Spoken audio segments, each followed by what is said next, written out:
Bonjour, j'espère que vous allez bien. Aujourd'hui, je vais vous présenter Kimberley. Kimberley qui travaille chez Crystal Finance, devenue La Place, et je vais la laisser se présenter. Bonjour Ganoui, bonjour à tous. Donc comme tu viens de le dire, moi c'est Kimberley. Je travaille depuis 3 ans aux Émirats pour le groupe La Place, devenu anciennement Crystal Finance, devenu La Place il y a très peu de temps. Je suis arrivée à la fin de mes études suite à un master spécialisé en gestion de patrimoine. Donc je suis venue à Dubaï dans la volonté de découvrir aussi une nouvelle ville, une nouvelle culture, mais tout en gardant mes bases scolaires, à savoir le droit, la fiscalité française. Donc accompagner les Français ici à Dubaï était un bon tremplin, oui, un bon compromis, un bon tremplin pour débuter une expatriation. Donc 3 ans ici, toujours dans la même compagnie, et la volonté de pouvoir accroître ici mon épanouissement à travers ces magnifiques choses qu'offre Dubaï. Voilà.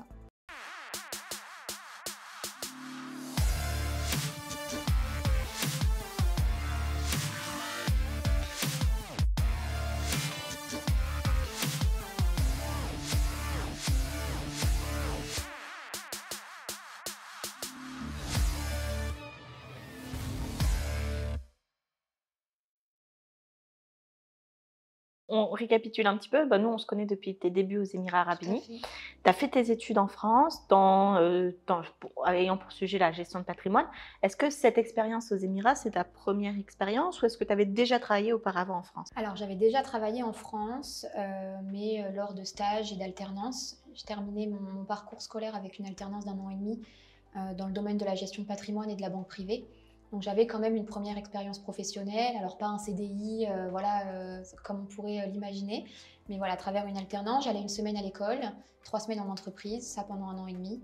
Et puis après, j'ai commencé ma première expérience vraiment professionnelle ici aux Émirats avec La Place.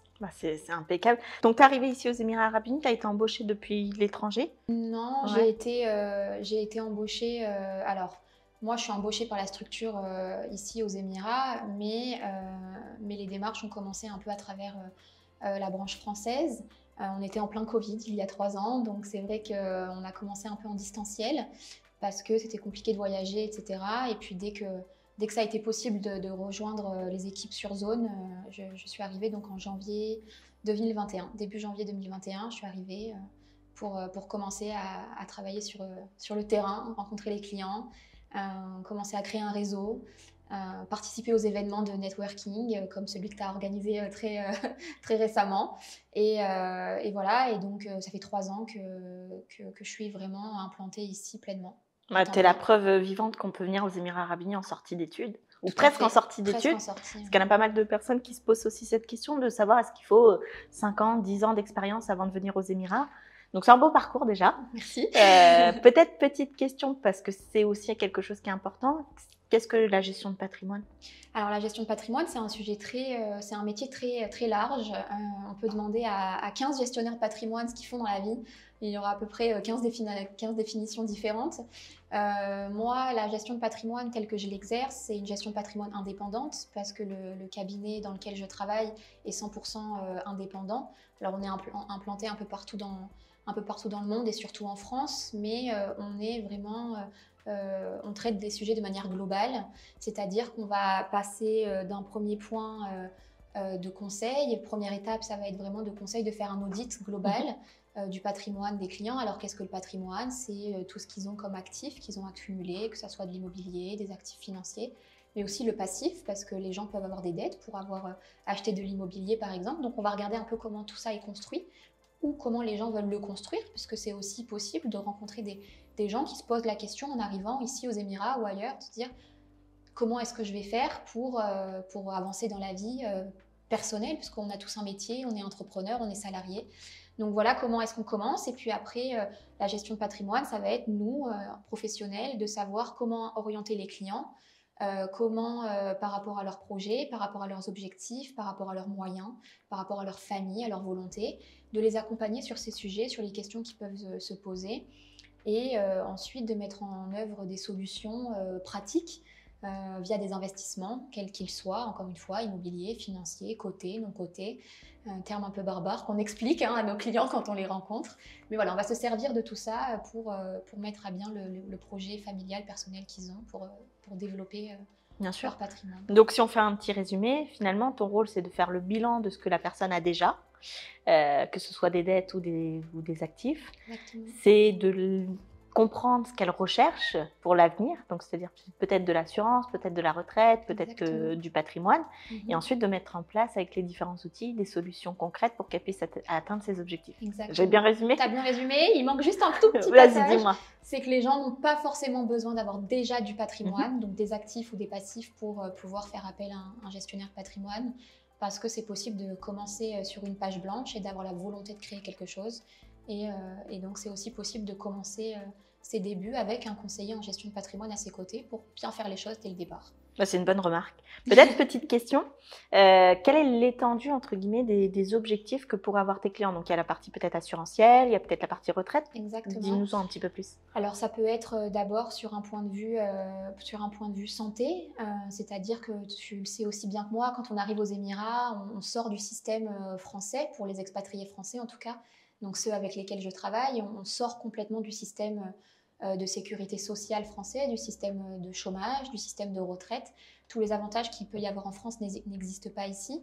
Et souvent, les gens me questionnent en disant ici aux Émirats, comment ça se passe concrètement?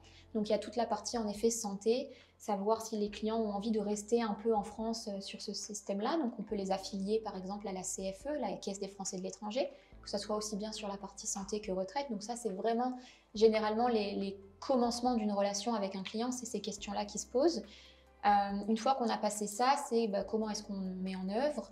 Donc soit, comme je te le disais, avec des assurances privées, soit avec la CFE ou les deux. Donc ça, c'est vraiment la partie santé.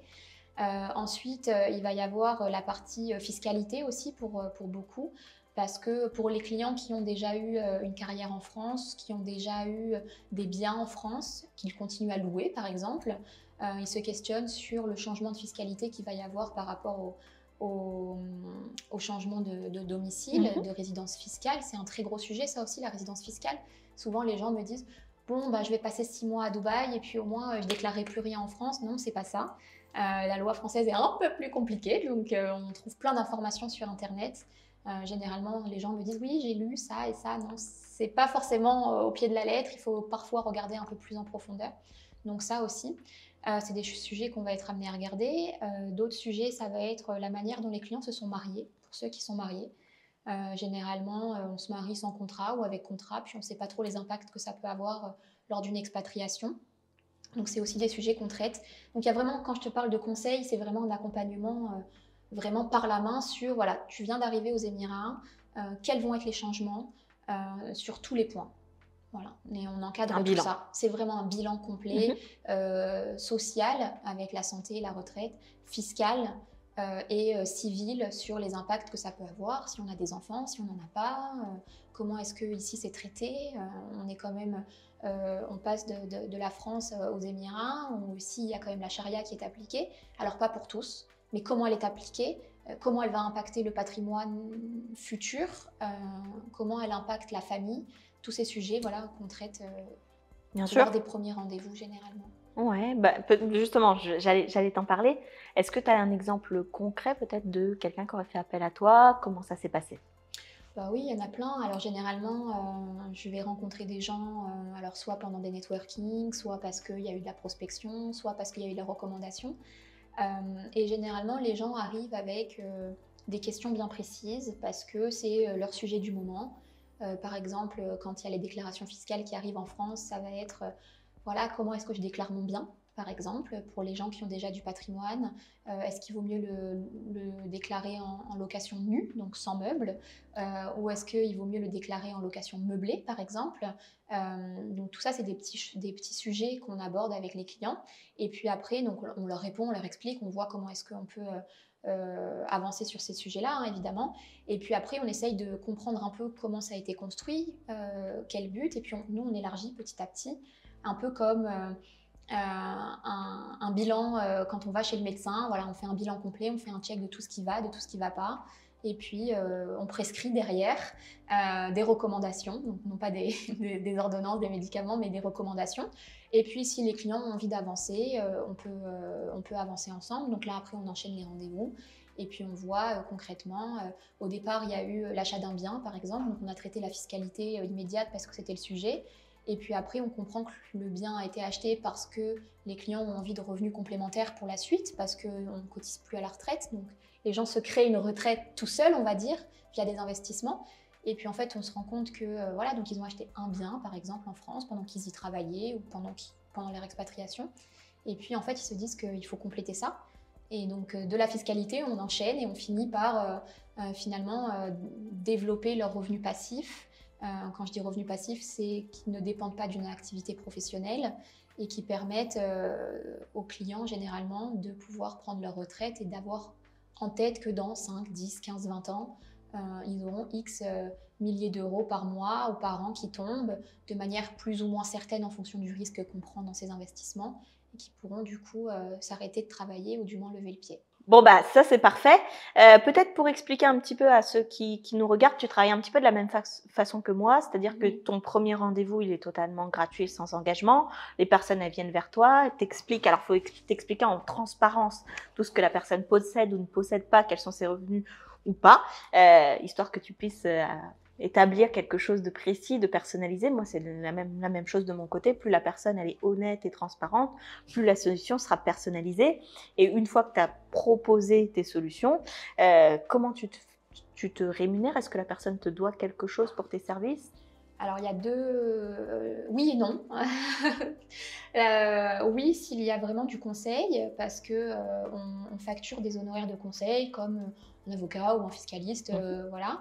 Il y a une consultation, il y a un devis qui peut être établi avec une mission vraiment concrète qui est proposée au client. Donc, s'il y a besoin de faire appel à un avocat fiscaliste pour régler la fiscalité, des choses comme ça. Donc, il n'y a pas de mauvaise surprise. On établit une fiche de mission, on établit un devis avec un prix fermé définitif, le client l'accepte ou l'accepte pas. S'il accepte, là, il va devoir régler une facture à la compagnie, donc la place. Et ensuite, nous, on suit les rendez-vous, on explique. Et il aura un rendez-vous privilégié avec un ingénieur patrimonial, par exemple, qui va passer en revue tous les éléments. Et puis, il partira avec un document signé de notre part avec tous les points qu'on aura travaillé pour lui et qu'il aura validé en amont.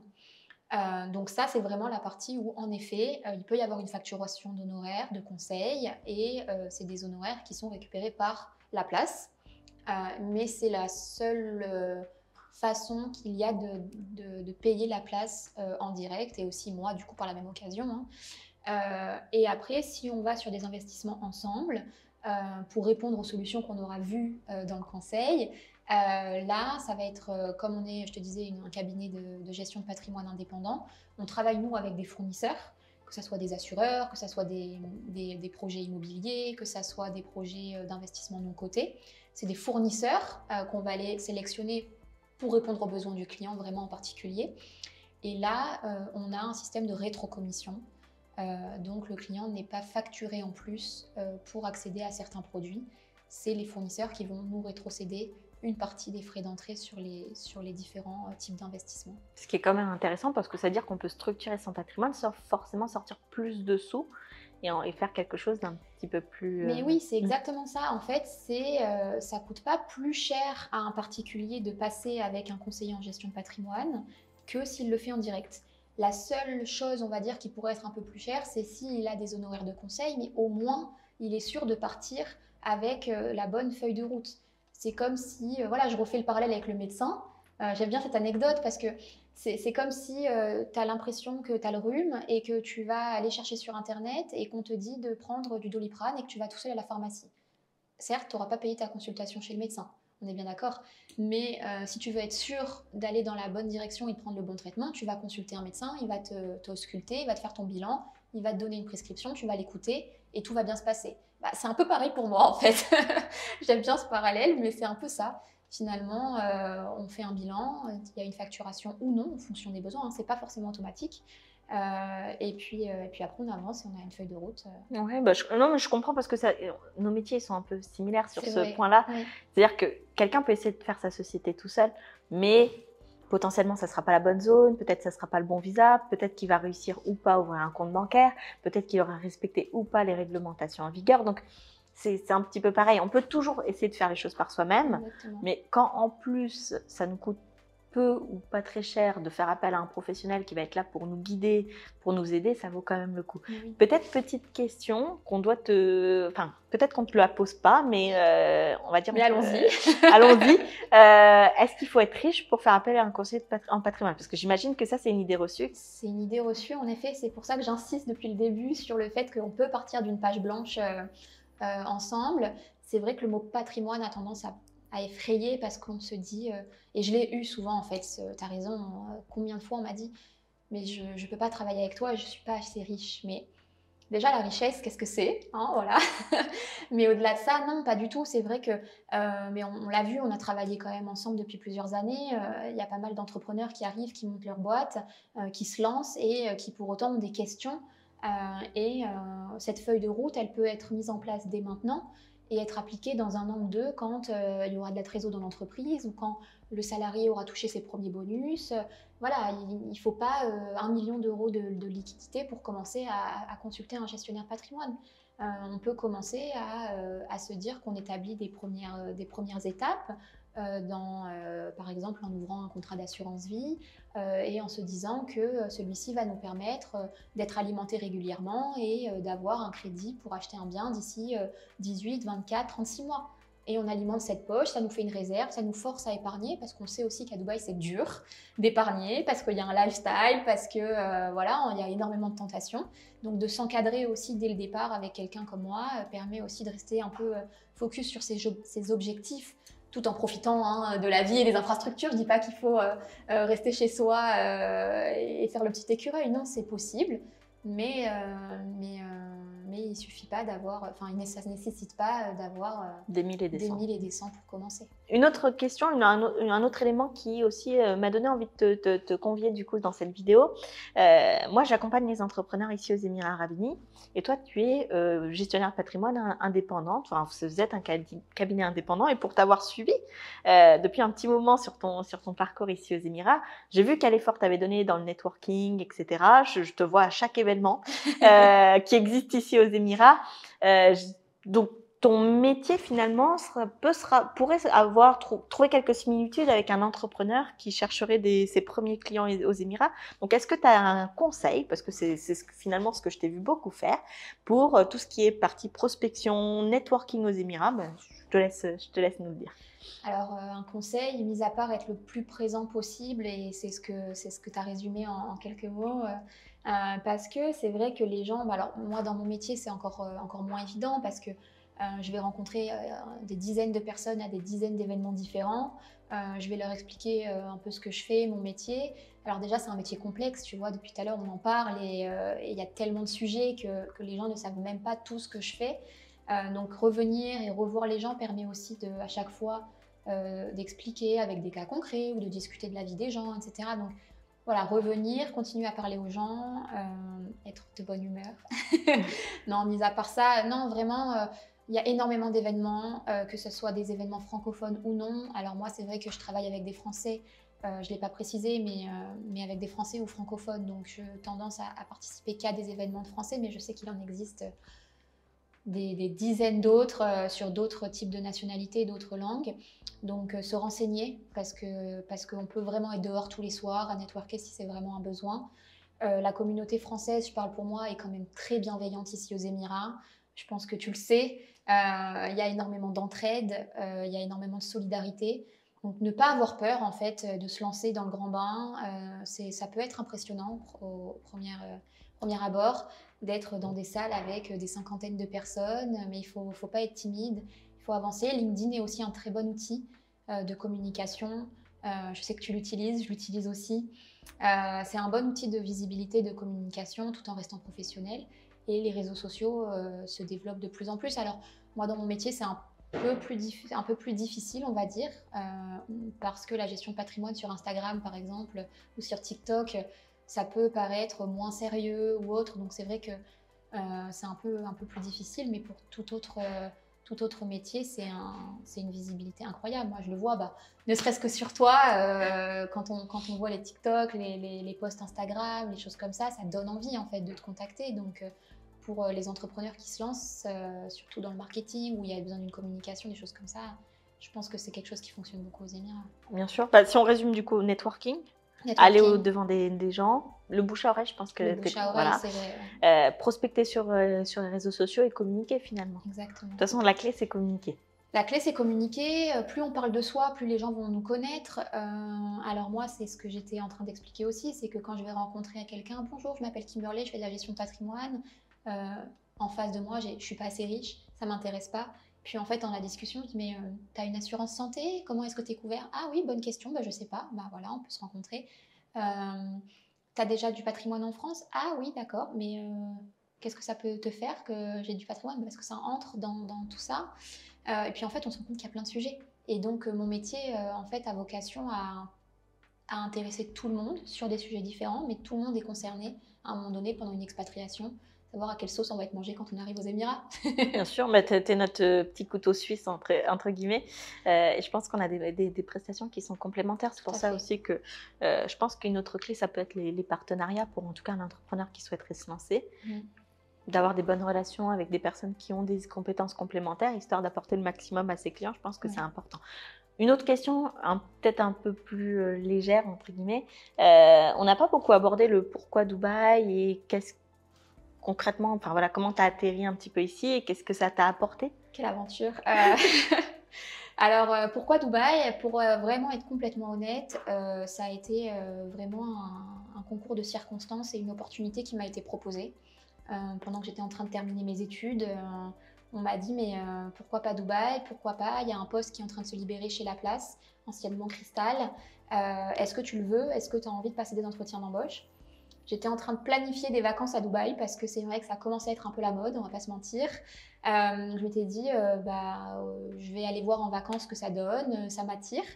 Et puis finalement, des vacances, ça s'est transformé en entretien d'embauche. Ça s'est transformé en une semaine de découverte de la ville pour voir si je pouvais me projeter pour habiter ici. Et puis j'ai vraiment adoré cette ville parce que je viens de Nice, j'ai oublié de le dire. J'ai terminé mes études à Paris. Et je trouve que Dubaï, c'est un bon mix finalement entre la vie du sud de Nice qu'on peut avoir en étant au bord de la mer, près des piscines, avec cette convivialité aussi qu'il y a dans la communauté française, mais en même temps la richesse d'une ville comme Paris ou d'une capitale où on vit à 100 à l'heure, il y a toujours des choses à faire, les gens sont hyper dynamiques.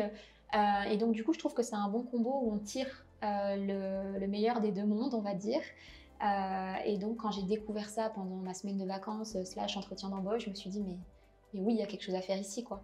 Et j'ai pris l'avion 8 mois après cette semaine de vacances et je suis arrivée pour ici. Le long terme. Et voilà, je ne savais pas combien de temps, je ne sais toujours pas pour combien de temps, mais en attendant, ça fait 3 ans et je me vois pour l'instant pas... On te souhaite une longue vie aux Émirats, longue vie personnelle, professionnelle. Peut-être petite question, du coup, comment te contacter? Comment me contacter? Donc c'est ce que je disais, j'ai fait un Instagram professionnel qu'on mentionnera je pense en description. J'ai fait un Instagram que j'ai essayé d'alimenter un peu, mais ça peut être un bon moyen de me contacter pour commencer. Par mail aussi, parce que au moins ça me permet d'échanger les coordonnées plus rapidement et puis d'être un peu structuré dès le départ. S'il y a des questions un peu sérieuses, c'est, je pense, mieux. Donc, mail, Instagram. Puis les événements de networking. Les événements tu disais que tu es partout. Donc... Je suis partout, vous me verrez si vous êtes à Dubaï. Il y a les événements de networking, Kimberley, La Place, voilà. Voilà, donc les gens qui te reconnaissent, qui viennent te dire bonjour.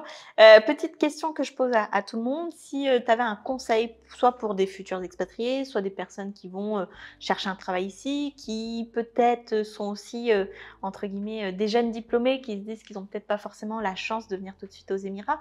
Voilà, si tu as un conseil à donner à ces personnes-là. Un conseil, c'est tenter l'expérience.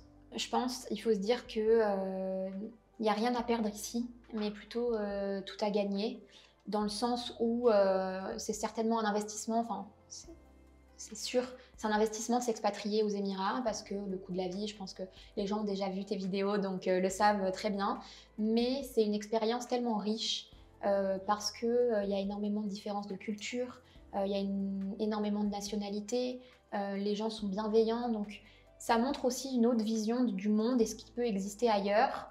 Donc, même si c'est une expatriation temporaire parce que le business que quelqu'un veut monter ou parce que la boîte dans laquelle la personne se fait embaucher, finalement, ça ne convient pas aux attentes. Je pense que c'est une expérience, l'expatriation de manière générale, hein, je pense que c'est une expérience de vie. Il ne faut pas avoir peur, il faut y aller, il faut se lancer. Et puis, il y a plein de gens bienveillants ici. Il y a Ganoui, il y a moi. On sera là pour vous accompagner et pour faire en sorte que l'expatriation se passe le mieux possible. Donc oui, foncez. Foncez parce que c'est magnifique. Oui, comme on dit ici, yallah. Yallah. Bon, bah, impeccable. Bah, je te remercie beaucoup en tout cas pour tes conseils, ta présence, ta joie de vivre comme d'habitude. J'espère qu'il y aura pas mal de personnes qui seront présentes dans peut-être venir te voir, te poser des questions parce que tu es vraiment quelqu'un de confiance. Sinon, je ne t'aurais pas invité dans cette vidéo. Qui viendront te dire bonjour parce qu'ils t'ont reconnu. Parce que ça fait toujours plaisir en vrai. Ça fait toujours plaisir. Parce qu'on se donne, enfin tu te donnes. Moi, je t'ai vu depuis 3 ans maintenant. Vraiment te donner à fond, distribuer des cartes de visite, etc. Donc, tu mérites amplement. Donc, que vous n'hésitiez pas à aller dire bonjour à Kimberley si vous la croisez ici à Dubaï ou à l'occasion d'événements networking. Si vous avez une question, je laisse tous ces détails en commentaire. Et puis sur ce, je vous dis à très bientôt dans une prochaine vidéo. Merci Kimberley. Merci à toi, à bientôt.